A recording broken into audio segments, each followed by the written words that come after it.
Good morning. Morning.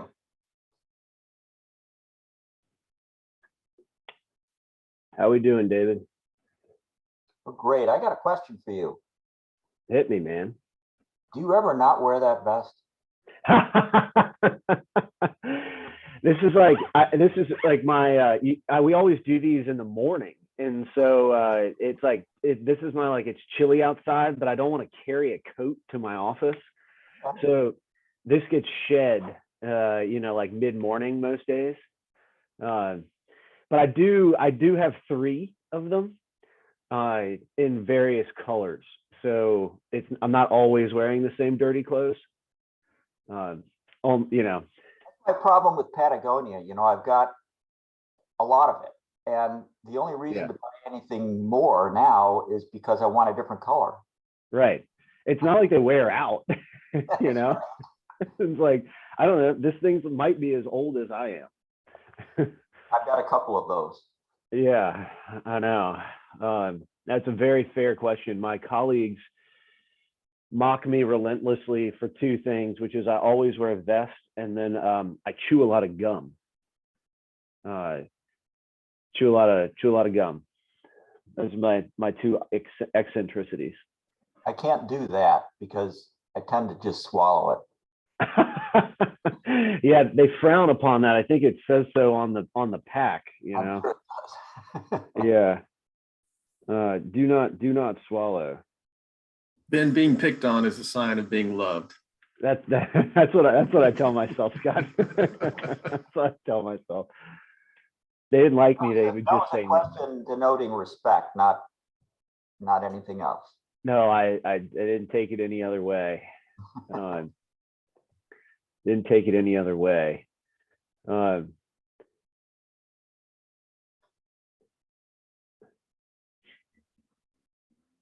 We've hit 8:30. Looks like we have a Hey, pretty good Jason, cohort. Al Elias isn't going to make it, I don't think so. Okay.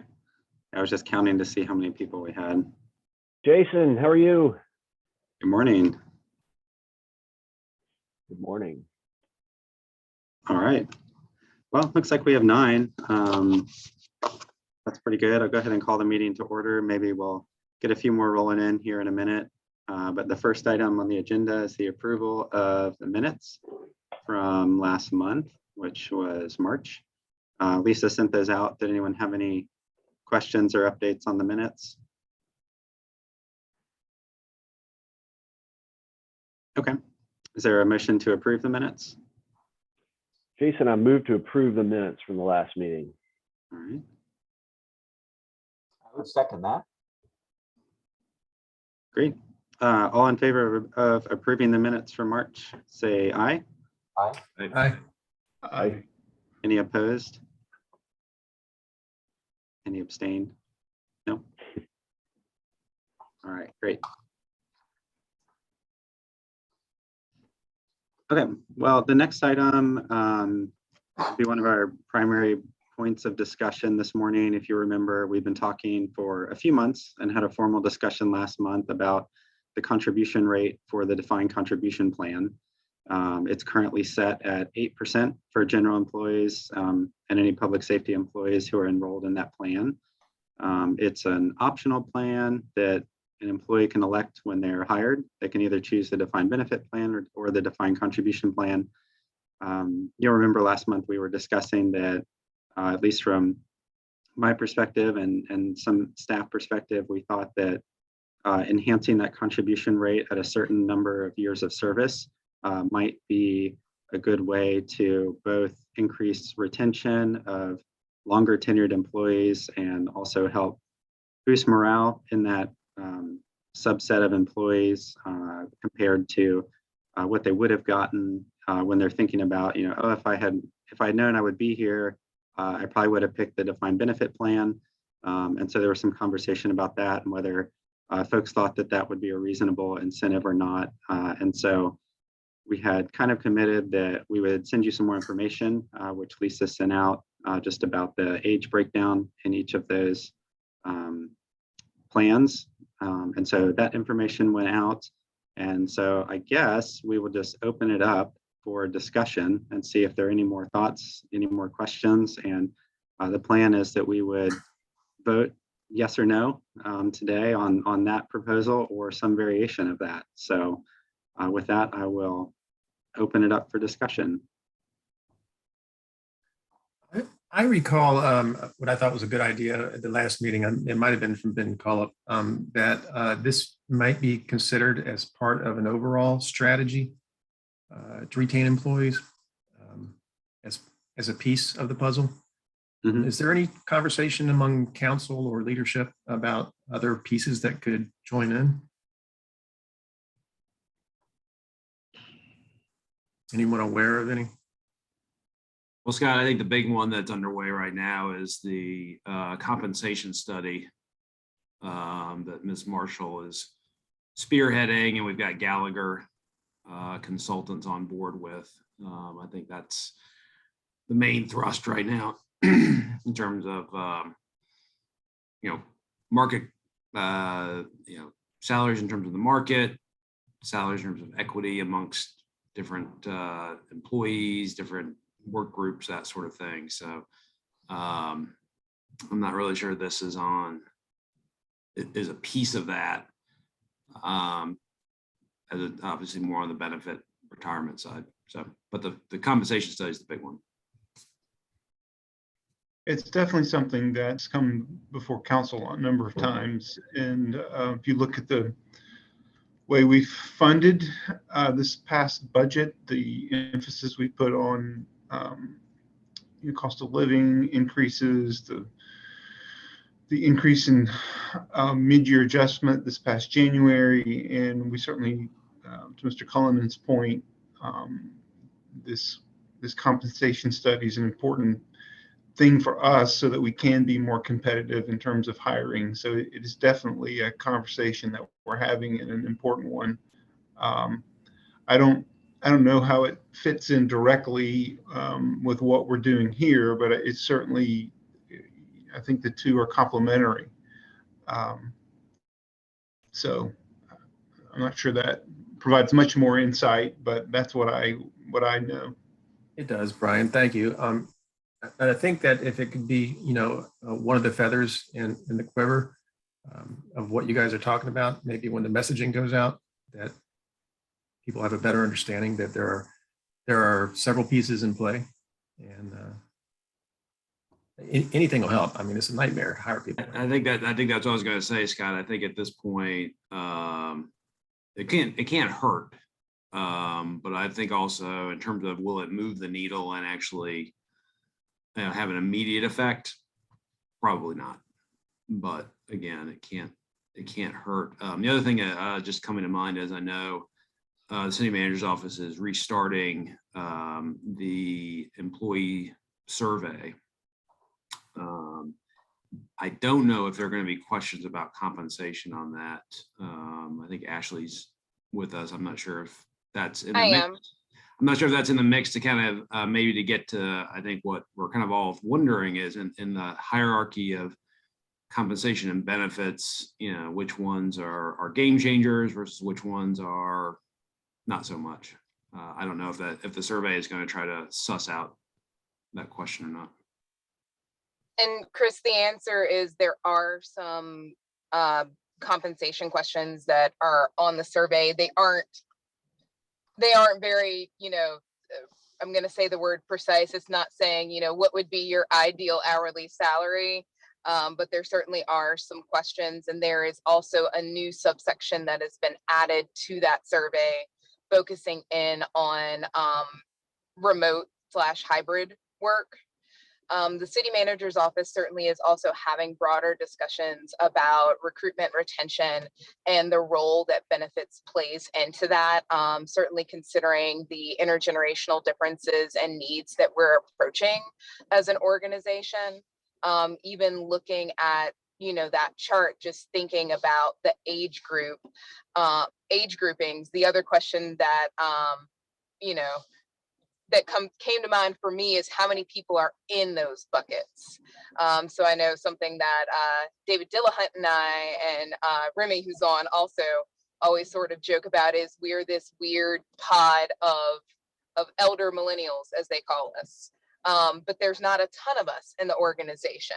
So elder millennial is going to be someone who's roughly turning 40, 41 this year at max. And so I think that there's lots of discussions that's being had on this topic, Scott, broadly, not only, you know, across age bands, but because the new employees that we will be gaining will be millennials and younger generally. I agree with you, Chris, though. This can be a piece in the puzzle. Is it immediately going to move the needle for an individual? Doubtful, honestly, but it can't hurt, will not hinder. Right. Thank you for that, Ashley. All right. I don't think it can hurt to message it out there. It's one piece of one piece of data that is interesting to me. The chart that came out that had the distribution of people who left or who are in the two plans and when they left. Let me see if I can pull it up again. It's just interesting to me that if you look at the chart in resignations by age group, you've got, you know, the largest group during the 26 through 35 time frame or age cohort, which makes sense. But there's more people in the defined benefit plan at that point than as a percentage than in defined contribution. And in a subsequent group. Yeah, it's just interesting to me. Yeah. Same 46 to 55, where I would have thought it'd be more defined benefit versus defined contribution. It's the opposite. So I don't know. I was surprised to see any blue bars higher than the orange bars. Yeah.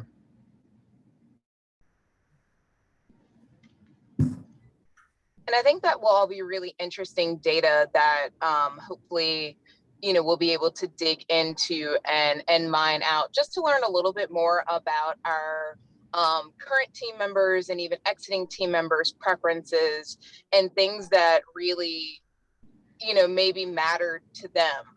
Things that chart doesn't let us know is the amount of people that are in those particular bars and subsections. It also doesn't let us know where in our organization they tended to work and stay. So for example, even if you are older than, you know, us geriatric millennials, but you were working in a more frontline position, you maybe didn't feel comfortable taking on the pension plan because maybe you had planned it as a stop in your journey, or you simply weren't sure how it was going to go, if you were going to like it.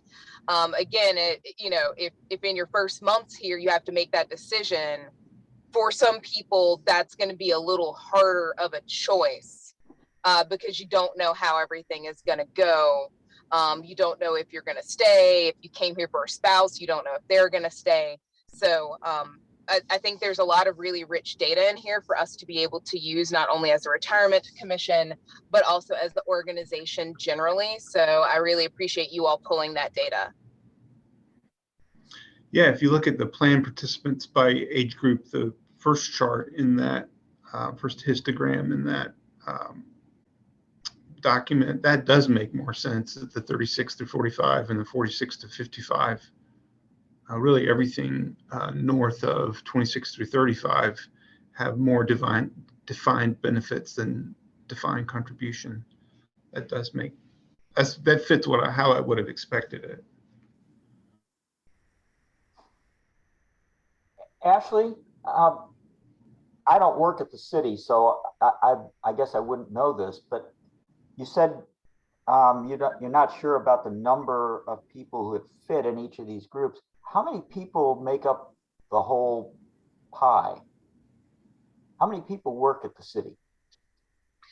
Lisa, keep me honest. We're at about 1,000 and some change. Does that feel right? Yeah, that sounds right. Not all of those people are eligible for retirement, though. I would say we have about 900 benefits eligible. Who would not? I think if you're a temporary or seasonal employee, David, you would not be eligible. Okay. Also, for example, we are right now, there's an open process for an intern, even though we may classify them slightly different, wouldn't be eligible, but it's because the fellowship is a year. So. And if there's 900 or so, what would it be if all of the positions were filled? How many are missing?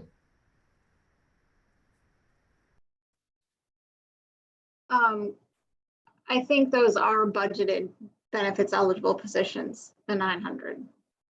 So that's not actual people, that's just, if everybody was there, that's how many. Right. I got it. You know, it fluctuates, but it's always stays right around 900. So 900 FTEs, you're saying?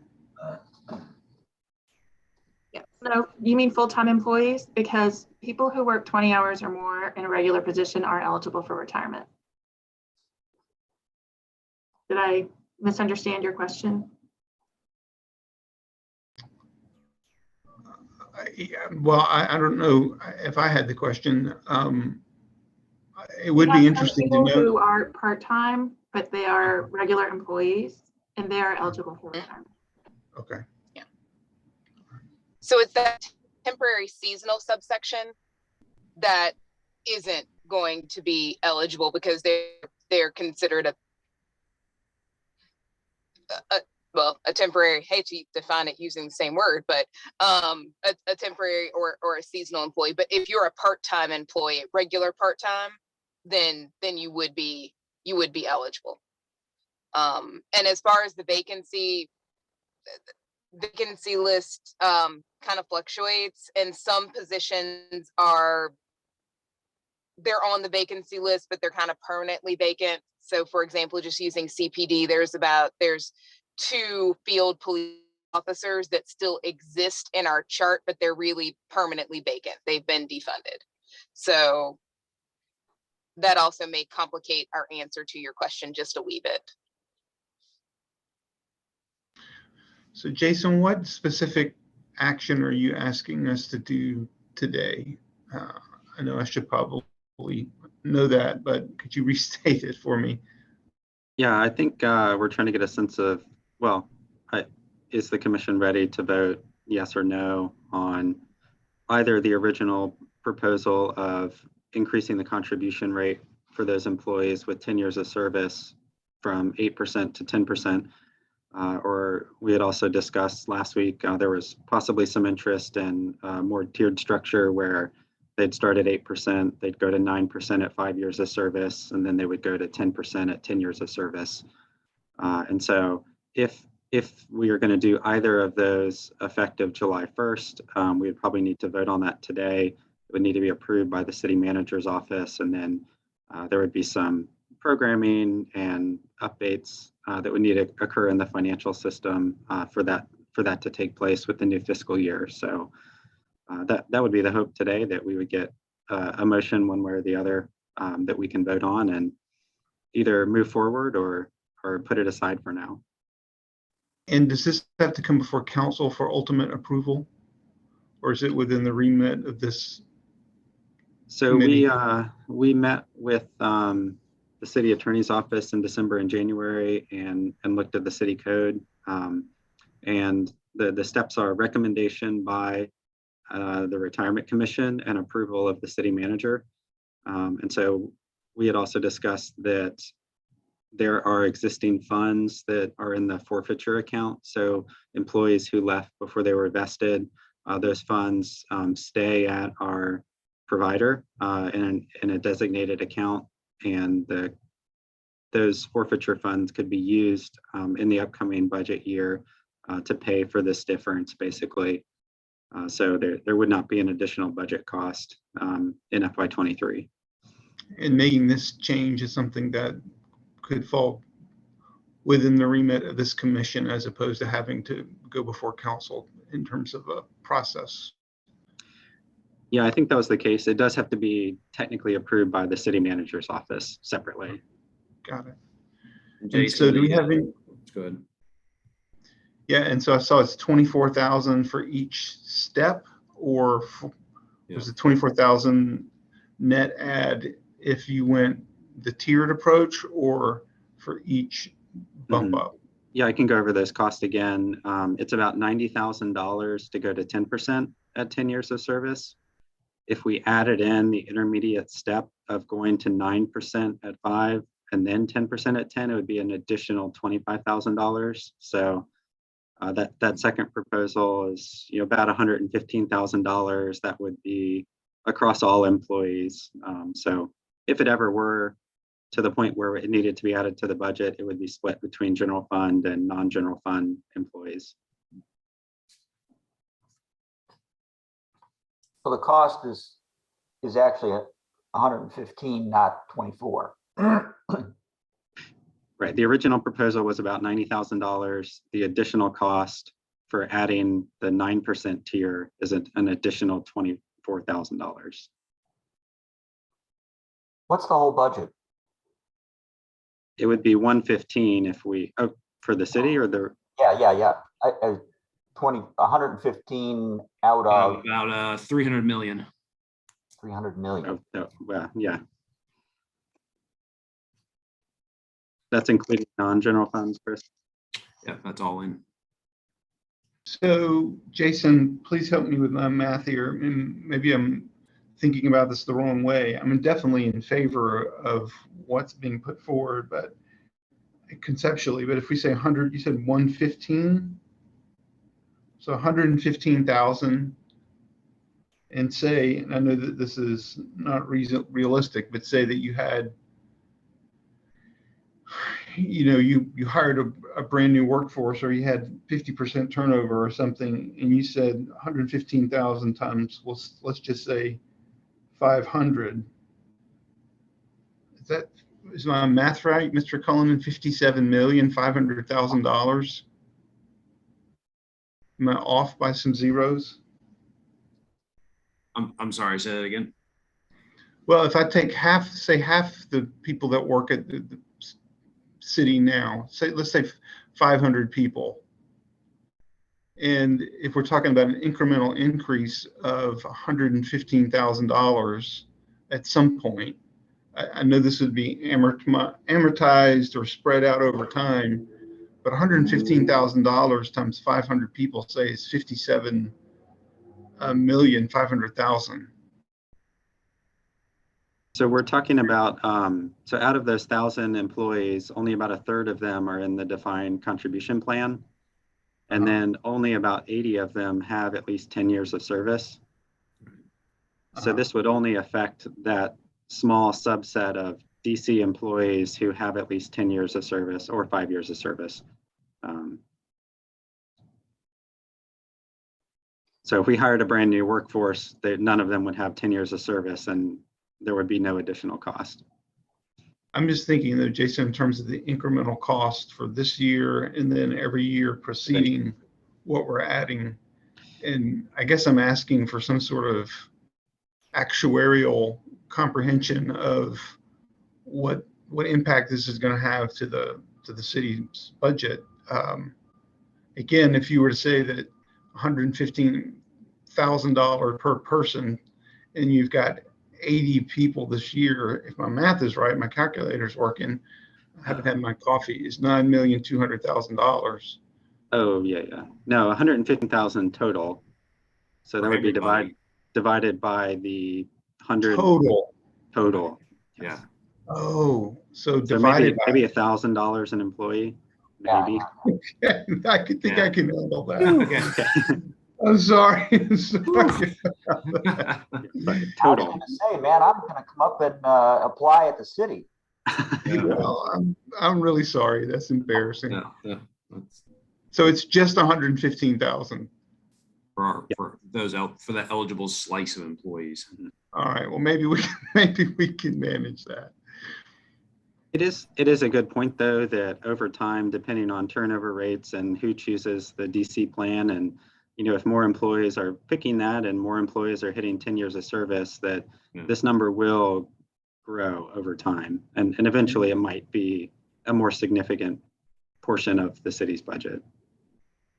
It's still cheaper than the defined benefit plan, but yeah. Yeah. And to clarify, if it's a 10-year cycle, if it begins at 10, it's a $90,000 hit. And Correct. if it begins at 5 and then again at 10, it's $115,000. And in the discussion about 5, it's kind of new. I don't recall us there in previous meetings. I don't have a feel for whether it should be at 5 or for the first one or at 10 years. Anybody have thoughts on that?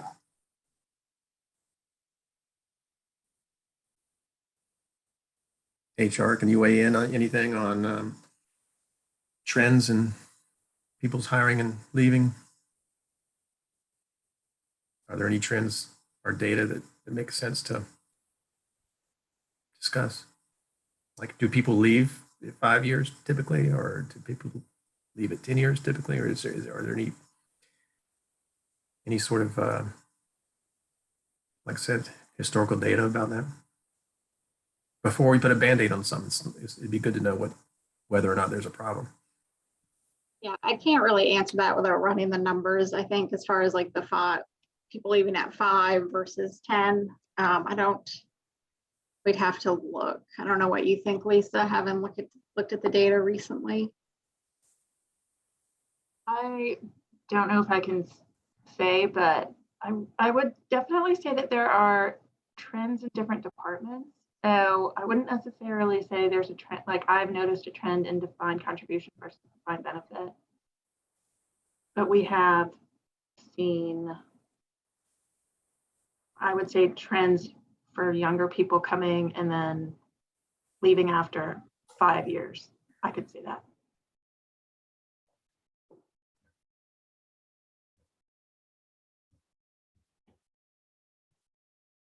So I can just share that nationally, generally your millennial is going to work about 3.6 years or so in one job. Generally, you've got 3 to 5 years generally with a geriatric millennial and below. Minus alphas who aren't really in the workplace, so I can't give you any holistic data on them. But so while we're looking at this, also that is something to keep in mind, that there are going to be individuals who you maybe don't even have to raise them at 5 because they may not be with the organization anymore. That being said, it also is dependent on opportunities to move through the ranks, opportunities for increased pay, other benefits and flexible opportunities. So, but on average, what data is showing, I think I got that one from like I think from Bureau of Labor maybe. So from 83 to 26, workers from 25 to 34 had the shortest amount of tenure. And you're going to see that a lot in new applications of some of it is legitimate job hopping and some of it is hopping for opportunity. As a person who, if you look at my resume, I hop for opportunity, you would say, oh, you didn't spend a lot of time there. But if you look at everything, it's because I've successively moved up, never down. So I jumped to move up. So not sure if that helps or hinders your question, David.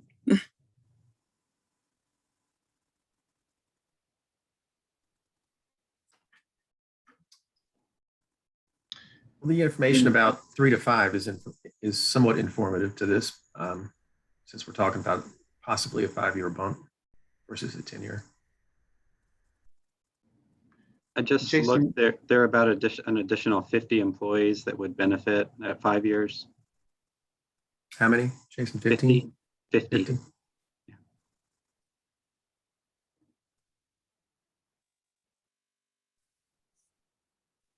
Jason, any new funding required for this would come from increasing the city budget ultimately, not from the retirement fund or anything like that.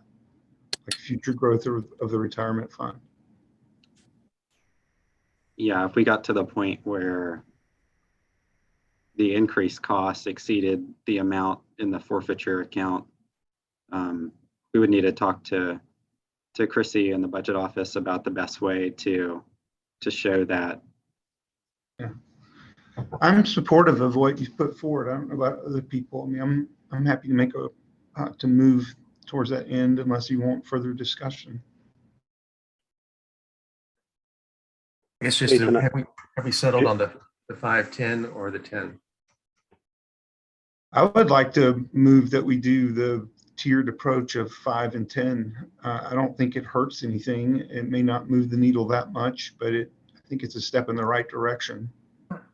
And now that I know we're not talking about $57 million, I think I can math get is a little bit easier. Some people were probably looking for that $115,000 bump in their paycheck, Brian. I know it. Pretty good. I mean, candidly, I'm struggling with this just because, I mean, the cost is low, but the cost is still real. I think things like this are hard to roll back if they become too costly in the future.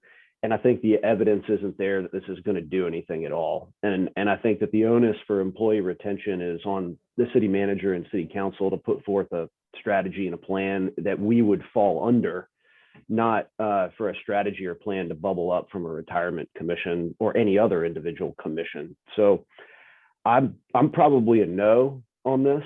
And I would, I think I'll probably be on the losing side of that, which I'm okay with. But I think for whatever point is worth, this is not, the way that we think about employee retention should be top down, and then we fall in line as a retirement commission and do our part, not, hey, let's go do something that we don't know if it's going to work or not, and then hope that the city council and city manager come up with a plan later. So I'm comfortable being on the losing side of this one, but those are the 2 cents from left field as I throw peanuts into the baseball stadium. I might be out there in left field with you too. I like the idea. You're absolutely right. Once it's done, you're not going to undo it ever. And I also don't know that, I'm thinking if I'm working and this happens and I'm looking at resignation by age group and who's in which plan, I don't think it's going to make any difference to somebody's decision. And having said all that, I think it would be a good idea. But if the point of it is to make working for the city more attractive, I'm not quite sure this. Yeah, I agree, David. I think if we wanted to exercise some leadership on this as a retirement commission, a motion, of some sort that we encourage city leadership to think about this issue holistically, and we want to do our part with evidence to fit within that strategy, that would be a motion I could vote for. But this isn't one that I feel like I can support.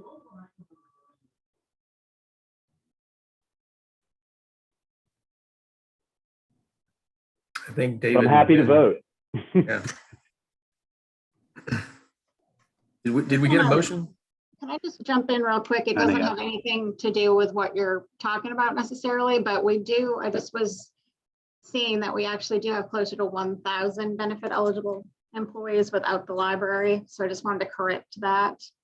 It had changed a little bit. Doesn't really matter with what you're talking about. Just wanted to correct that.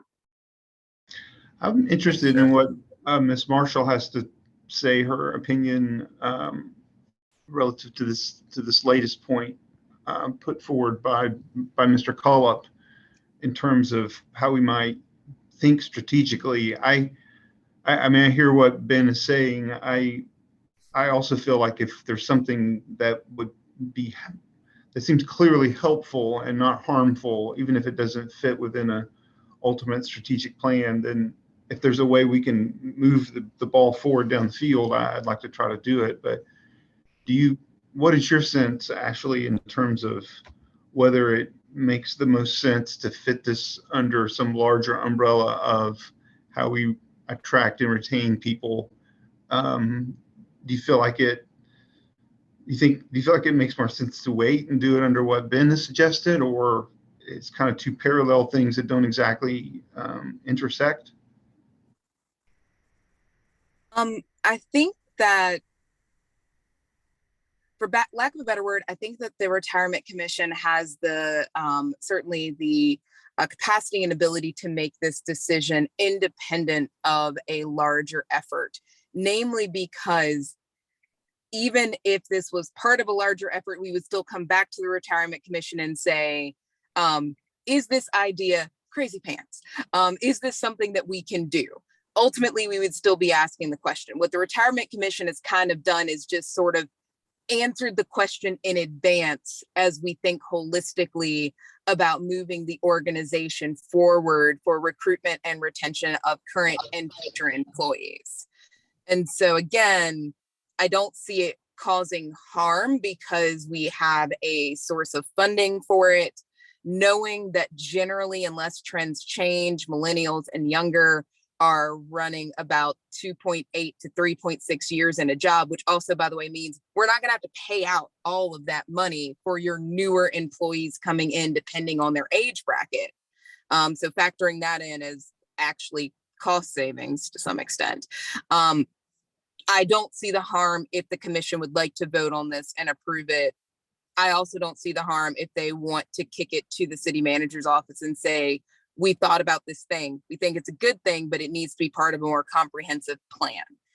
I know that is giving you a very lawyer hedge answer, but that really is where my mind is at, because also I think part of the strategy of thinking about recruitment and retention most certainly will include the results of the class and comp study.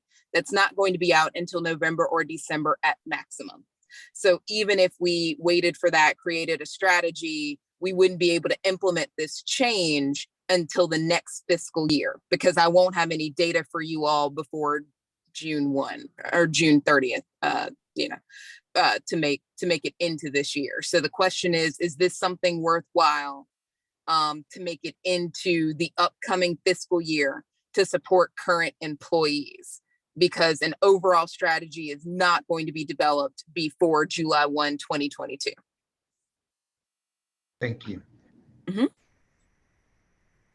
If I could jump in with my final thoughts and in support of this proposal. I guess one, I can certainly understand Ben's perspective and I guess the theory as far as a comprehensive plan and top down.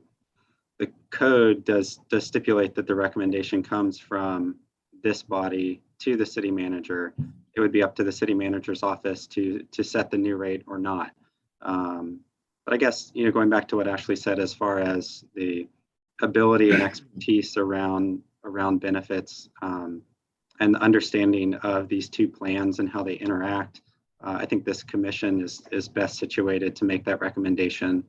I think the subset of employees that I'm thinking of that would be most effective and most benefit from this proposal would not necessarily be new hires. They're either, they're looking at 10 years down the road, if it's the case that generally new hires would be here 3 to 5 years, I don't think this would help as far as a retention tool. As a hiring tool, I think it serves more to benefit as a retention tool for those employees who have 5 years of service or 10 years of service, and they didn't think they were going to be here. And so they picked the DC plan for its portability, and now they're really wishing that they had picked the DB plan. And this would be a way to reward them and incentivize them to stay by offering an additional benefit at 10 years of service, comparable to the additional benefits that a DB employee would get at 10 years of service. I think we mentioned last time that that's when they become eligible for a portion of their healthcare benefit and the COLA. Is that right, Sarah? You have to have at least 10 years of service to get a COLA. So it would mirror that additional benefit that they would get if they had been in the DB plan. And so that's where I think this proposal has value, in that we're able to say, hey, we recognize your years of service. you may be regretting that, oh, you really like working here and you want to stay, but you wish you had picked the DB plan. So that's where I think this proposal shines, and that's my final pitch for supporting it. Would you be willing to entertain a motion, Mr. Chair? Yes. Okay, I would move that the tiered plan that you've presented for 5 years and 10-year employees and the percentages that you've put forward in the, let me see if I can pull it up. I guess 9%, stepping up to 9% at 5 years of service and 10% at 10 years of service. I would move that this proposal be approved, and yes. Is that adequate? And they would be recommended to the city manager's office. And would be recommended to the city manager's office. Thank you. Okay. Second.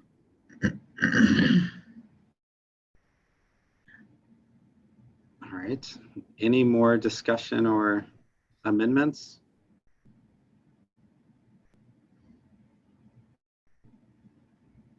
This is kind of an interesting one because what you said made sense and what Ben says made sense.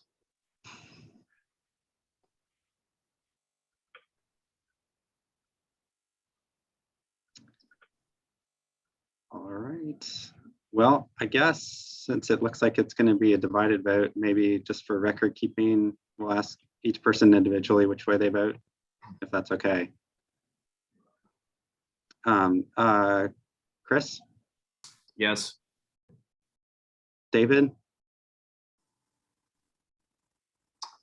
Yes. Ben? No. Counselor Pinkston? Yes. Scott? Yes. Markel? Yes. Ashley? Yes. Joe? Yes. And myself, yes. Okay. Well, there you go. So that will be sent to the city manager's office for review. So that would be the last step in approval. Would be the rate is set by the city manager each year. So we will send all that information on and see what happens and let you know. Wow, we're flying through this agenda. Aren't we? Okay. Thanks, Jason and Lisa, for pulling all that information together. Appreciate that. Yeah, and thank you all for the discussion. And I guess, yeah, I mean, if it's approved, we'll see what happens and we can come back and give you an update in a year or two and see how it's going. I think that's going to be worthwhile. You still can't pull it back, but it would be interesting to see if it had any effect at all. Mm-hmm. And sometimes you just don't know because there are going to be those employees that are looking at that and deciding, well, maybe I'm not going to put my resume out there. Yeah. All right. Well, we will move on to the next item. The next item on the agenda is discussion of the commission and terms of members that are ending. So I will turn it over to Lisa to have that discussion. So we have 4 members whose terms are ending on June 30th. I have reached out to all of them, and it sounds like 3 of them are going to reapply, and then 1 is not. So for the people who are going to reapply, I'm going to send a link to each of you, and you have to basically fill out a form. And then the city council, even though you are already members, the city council does have to reapprove you. So the deadline is not until the beginning of June. So we have plenty of time for that. And then there is one person who might not reapply, so we'll have to look into getting that person replaced. And it's already been advertised, so maybe just someone will apply. We'll see. Sent out something at one point in time with terms, and I may have it in my stuff, but I've lost track of it. I do have a list of the roster and when people's terms are ending. So if you guys would like, I can send that out after, just so you all have it for your information. That'd be great. At least for me. Of course, I'm happy to. But does Ms. anyone have any Brooks? questions about it? So I guess you'll work with Maxilia Robinson to get all Yes, of this put forward. absolutely. I guess, I mean, even though we do have some time, I just would encourage people, if they're reapplying, to please go ahead and do so ASAP, because we only have a couple of city council meetings between now and then. So I will send out the links today. So, and I'll kind of stay on top of it. And if we have anyone dragging their feet, I'll mention it to them at the next meeting. thank you. You're Lisa, welcome. is there any evaluation of like quality of contribution for those of us that are on here? You know, it's like, you know, hey, are you We're all actually, doing a pretty bad job, so I'm afraid we can't recommend it. Yeah. Just kidding. If that's on the record, I take it back. There's no evaluation of our performance, no performance review. I think the other members of the commission will lobby council, right? Isn't that how it works? I'm sure they're going to attend the meeting and let their opinion be known. Well, that happens in closed session, so. That helps. Seriously. So you said those have been advertised. Are those both for the citizen reps and the employee rep positions? So Al Elias isn't on this call or meeting, but he is one of them, and he said he is going to reapply. Okay, great. And he's been in touch with me about going through the process. And sorry, Jason, I'm also reapplying. Good.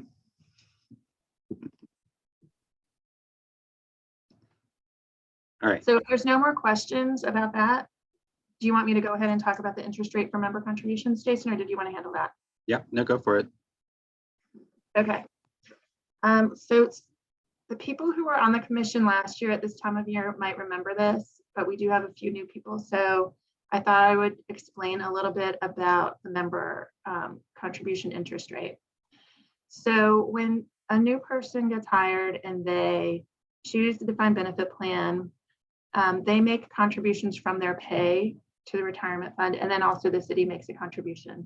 So we keep track of what members are contributing from their pay. And then once a year, they have interest applied to their account. So the thing to kind of remember about this is that it really only affects people who leave before they're 100% vested. So what happens is, if say someone is participating in the defined benefit plan and they only work for 3 years and then they leave employment, they're required to take a refund of their own contributions, and they do get the interest on those contributions when they get their refund. But say someone stays for 20 years, then at that point, they're going to get a pension, and the interest and their own contributions is just goes into the retirement fund and used to fund their pension. So that's kind of it in a nutshell. So anyway, once a year, we're required by city code to vote on the interest rate. And it has been 3% since we started voting. And I included the part from city code in the materials for the meeting so that you guys could have a reference of why we're doing this. So we can have a motion today, or we can wait until the May meeting. But I just wanted to bring it up so that anyone who wasn't familiar with this process would have a chance to ask questions. And I'm sorry, Ms. Birch, you may have said this. What specific action are you wanting, or are we needing to take? Or No, I'm happy to answer that. Thanks. So we need either today or at the next meeting, someone to make a motion that the interest rate for the member contributions be applied at 3%. And I guess I would recommend, I think ideally we would do it at the May meeting, because, you know, sometimes we've had conversations about, you know, what the market return has been for the fiscal year. That would give us one more month to kind of see, not that it's ever in the past affected the rate that's been approved. It's always been approved at 3%, but like Lisa said, we did want to talk about it now in case there were questions and give people, you know, a month to think about it before we vote. But just to make sure you have all the information that you need for next month. I think that makes sense. We're getting ready to get a financial update here in a minute too. Right. Jason's about to give a financial update. Yeah. But so were there any other questions or any additional information you would need for next month to vote on that? Just yeah, maybe this is something that'd be better for me to discuss in private with, or offline with Jason, since my math I'm struggling with that this morning. But I mean, is this like a bottom line sort of number that we're sort of backstopping the 3%? In other words, if the overall fund grows by more than that,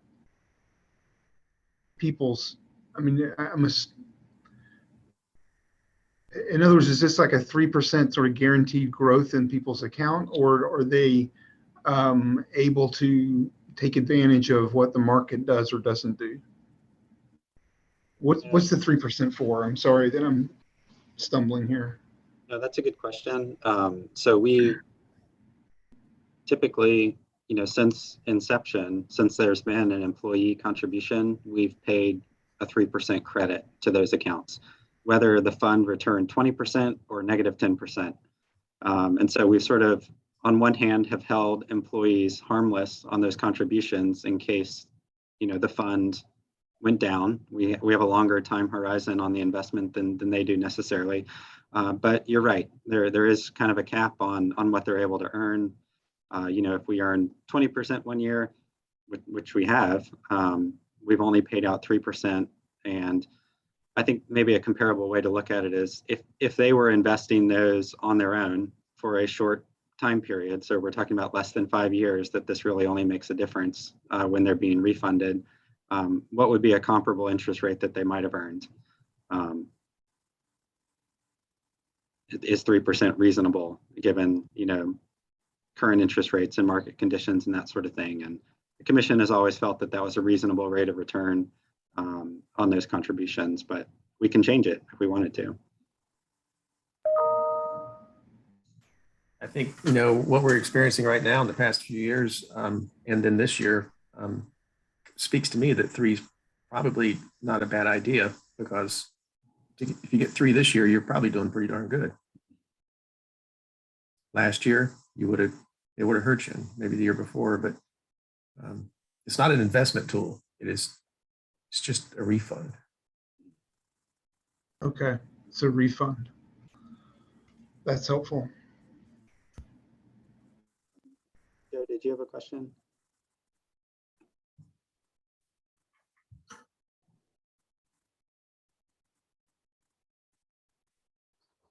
Okay, well, I guess we'll give it one more month and we'll be prepared to vote on that interest credit in May, and then that'll be applied at the end of June with one of the payroll runs. So great. All right, financial update. We sent out the preliminary numbers for March. You may have seen the note on there that some of the farmland returns were not included yet. That takes a little longer for them to value that portfolio. Month to date, total portfolio was up about 1.2% in the first quarter.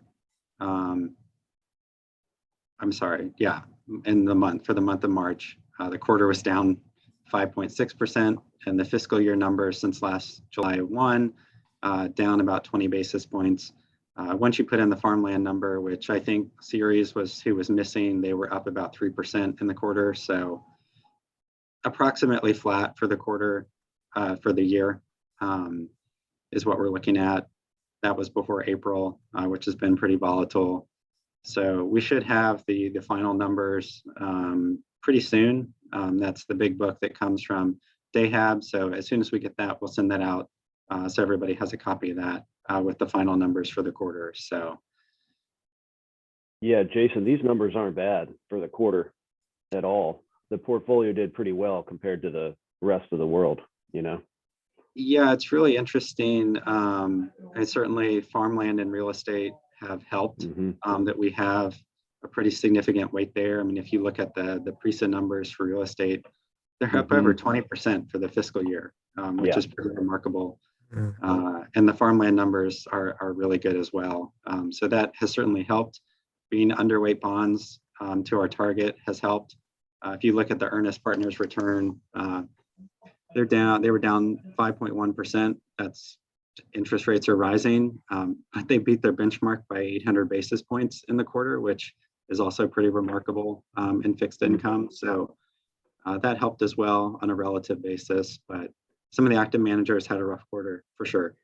Well, it's great to see real estate and farmland doing well. You know, the whole reason you put them in a portfolio, not the whole reason, but one of the big reasons you put them in a portfolio is just that they should do well in inflationary times, you know, and they are acting as we would expect them to act in inflationary times. So it's always nice when a manager does what you expect. And Allspring came out about where we expected to, bad. Yeah, Is that still picking that up those lingering effects from January. Yeah, right. So those funds have already been moved out. So Allspring has stopped trading in the account. There was a delay with the custodian and the transition manager. It should be resolved shortly. I don't know what to say. These things just seem to take a long time for some reason. I'm sorry. Is this a result of a decision that we made to sort of manage our way out of it? Or, I mean, is this a result of a decision we made? No, I mean, we would have had to do this anyway at some point. Using a transition manager has added another step because typically you would not want the terminated manager to trade out of those positions. There's certainly some benefits in having a third party do that. And so that's what we've elected, but then they need permission to trade in the account from the custodian, and you got to line up all the trades, and that's what is taking a little bit longer. But we're almost to the end of that process. Will we still see Allspring on the April report? Yes. Okay. What is your estimate on when we will stop seeing them? They will, well, we're close to the end of the month now. May would be the last month that you would see them. Okay. Aren't we going to need to see them for year-to-date information? Yeah, they might still be on there. They wouldn't have a current month value. When I say show up, I just mean when are the funds actually going to be moved out? And you're saying at some point in May, Allspring will no longer be a manager, and that will be indexed. Yeah, it'll either be this week or next week. Okay. And any update on the procurement process for the new manager, or for a potential new manager? So we have the RFP drafted. It's been sent to procurement for review. So there's certain kind of boilerplate language that they need to add to make sure that everything that, you know, state code says we have to put in a procurement is in there. And then it'll go back to DayHab, and it should be a pretty expedited process once DayHab gets that back. So what do you think that means? As far as the timeline? Yeah.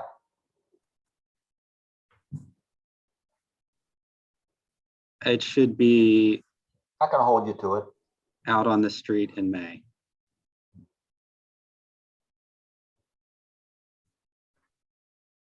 That process probably takes about a month-ish. Yeah, once DayHab gets it and advertises it, they're kind of a machine. They'll post it, they'll get them all back. There'll probably be 30 to 50 responses. They will aggregate all that data and send it to us in a nice little book for us to review.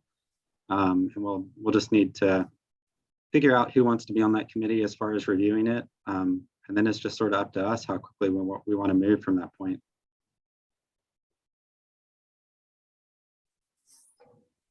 So in the interim, at some point soon, SSGA fossil fuel free goes to somewhere around 50 million for a period of time. And then when this other decision on a new manager and new fund is made, the roughly 10% targeted amount moves back into that new fund. Is that correct? Yes. Yep.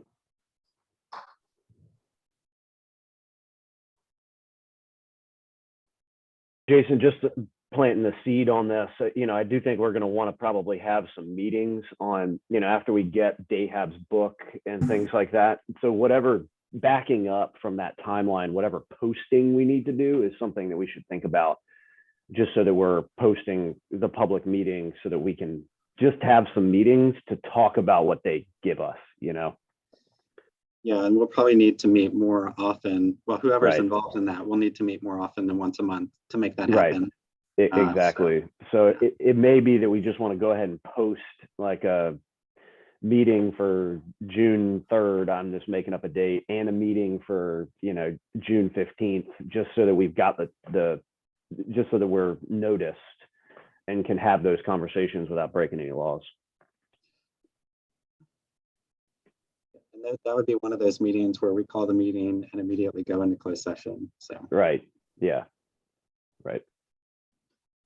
So We whenever won't you break any get laws. yeah, I know you won't let us, Lisa. I appreciate it. But yeah, I think it's once you get my only point here, Jason, is just once you get some timeline from DayHab, let's just go ahead and schedule like 2 to 4 meetings so that we've got the time to have some conversations. Yep, that's a good idea. Otherwise, you and I have to like meet at Bagby's outside, and David has to casually walk by. That would never happen. Please strike that from the minutes. Any other questions on that process? Also, just, I know everybody knows this, but it's going to be summer and people are going to go away. I know I am.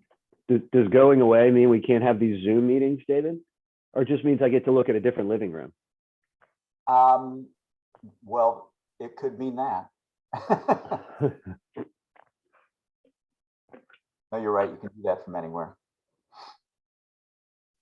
I didn't mean to be glib about that. I know historically we have not met at some points in the summer.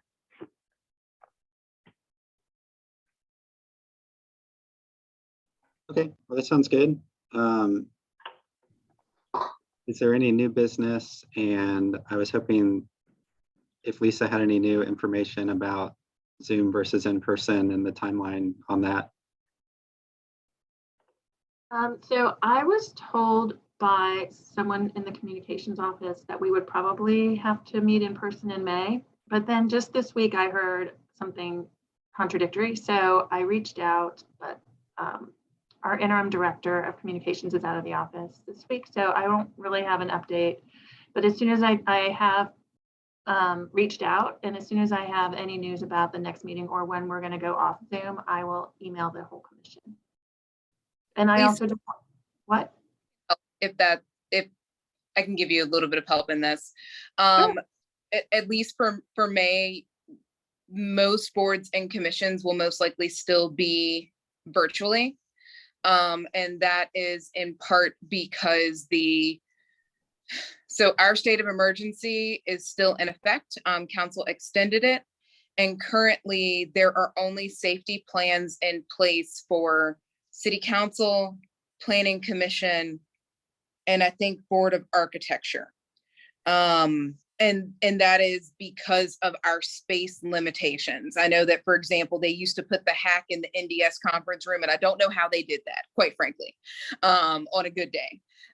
So we most likely will continue to be virtually at least through May as we try to figure out how to schedule people properly, because pretty much kind of everybody almost has to go to city space if we have them in person to still be able to socially distance as the CDC recommends. And, you know, there's 2 new variants, all these things. We don't want anybody getting sick. And we just happen to not have a super large space. So all of that is being worked through. In addition, just something to keep in mind, I believe that in the General Assembly, they did pass a piece of legislation that would allow certain boards and commissions to continue to meet virtually and not violate FOIA. So there wouldn't have to be a state of emergency. And so that is certainly something that, you know, we're going to make sure that we investigate, because it does provide some flexibility for not only individuals who are on our boards and commissions, but also our community members who may wish to attend, that may be, for example, caregivers, or maybe can listen in at their desk at work, but wouldn't be able to show up in person at a meeting. So we know that many members of our community really appreciate that flexibility and ability to watch meetings and, you know, have that transparency. So all things we're considering, but I would say for May, continue to snuggle into your couch, your favorite chair, or your office, and we'll continue to see smiling faces virtually, most likely again, just through May, while we try to balance all of the boards and commissions, because we kind of have a lot. So Ashley, that is what I heard on Monday, and I'm glad you confirmed it. Okay. so one other question about that. So is that the stipulation that while there's the emergency declaration, that a board or commission would need a safety plan in order to meet in person? Yeah, well, that is in continuity government. So the safety plan is actually in a whole different piece of regulations, and the safety planning has to be done. It has to be approved and signed by the city manager and the mayor. And who would be it? Well, who would be responsible for creating that? Would that be the commission, or is there somebody else that would do that? Probably Sam or I, when we're ready to do it. We won't make you do it. I gotcha. Okay. Thank you. Right. So it sounds like we're virtual. Yeah, we're good. I just wanted to give an update that at the May meeting, we're going to have Barry Schmidt back. So you guys might remember him from February, and he's going to do a review of the investments in the defined contribution plan. And we'll also vote about the interest rate next month. Sounds good. Okay. I think that's it then. Is there a motion to adjourn? I move to adjourn. Second. Second. All right, all in favor? Aye. Great. Thank you all. Aye. Thank you.